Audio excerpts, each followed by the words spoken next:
আজ গ্রাম বাংলার একটি ঐতিহ্যবাহী খাবার রান্না করব। তো যাদের এলাকায় বিল আছে তারা অবশ্যই এই রান্নাটি করে খেয়েছেন। তো গাইস, আসসালামু আলাইকুম, সবাই কেমন আছেন? আশা করি সবাই অনেক ভালো আছেন। আলহামদুলিল্লাহ, আমি অনেক ভালো আছি। এই রান্নাটি করার জন্য আজকে আমি অনেকগুলো দেশি চিংড়ি মাছ নিয়ে নিয়েছি আর নিয়েছি কমলি শাক। তো যাদের এলাকায় বিল আছে এই কথাটা বলেছি, কারণ বিলে থেকে এইরকম তাজা তাজা দেশি চিংড়ি মাছ নিয়ে আর এইরকম তাজা কমলি শাকের ডোগা দিয়ে রান্না করে খেতে অবশ্যই মিস করেননি। আমি প্রথমে কমলি শাকের ডোগাগুলো বেছে নিয়েছি, তারপরে দেশি চিংড়িগুলোও বেছে নিয়েছি। তো এখন চলে আসলাম রান্না করতে তো আমার অনেক ভালো লাগে গাইস, কিন্তু রাতের বেলা রান্না করতে আমার একবারই ভালো লাগে না। তবে কিছু করার নেই, রাতে খাওয়ার জন্যই এই রান্নাগুলো করছি। আমি প্রথমে চিংড়ি মাছগুলো মশলার সাথে ভালো করে কিছু সময় ধরে কষিয়ে নিব। তো গাইস, মাছগুলো কষানো হয়ে গেলে এখন আগে থেকে কুটে ধুয়ে রাখা শাকগুলো দিয়ে দিচ্ছি। তবে কিন্তু এই তরকারিটা রান্না করতে একেবারেই সময় লাগে না, যেহেতু শাক অল্প সময়ের মধ্যে তাড়াতাড়ি সিদ্ধ হয়ে যায়। তো গাইস, এখন আমার শাকগুলো কষানো হচ্ছে। তো কষাতেই দেখুন তরকারিটা প্রায় অর্ধেক হয়েই গেছে। তো গাইস, অল্প পরিমাণ পানি দিয়ে কিছু সময়ের জন্য ঢেকে দিব, আর এর মধ্যে কিন্তু আমার রান্নাটা কমপ্লিট হয়ে যাবে। এই খাবারটা আমার মায়ের অনেক পছন্দ। তো যাই হোক, তো রান্নাটা প্রায় আমার শেষের দিকে। তো গাইস, আপনারা কে কে এইভাবে চিংড়ি মাছ আর কমলি শাক দিয়ে রান্না করে খেয়েছেন অবশ্যই কিন্তু কমেন্টস করে জানাবেন। তো আমার এই তরকারিটা রান্না করা শেষ। এখন আমি কিছু মাছের ডিম ভুনা করব।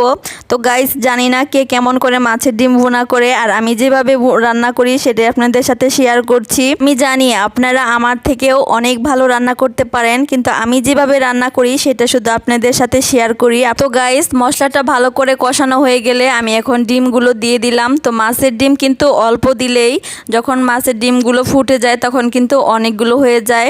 তো আমি কিছু আলু দিয়ে এই মাছের ডিমটা ভুনা করব।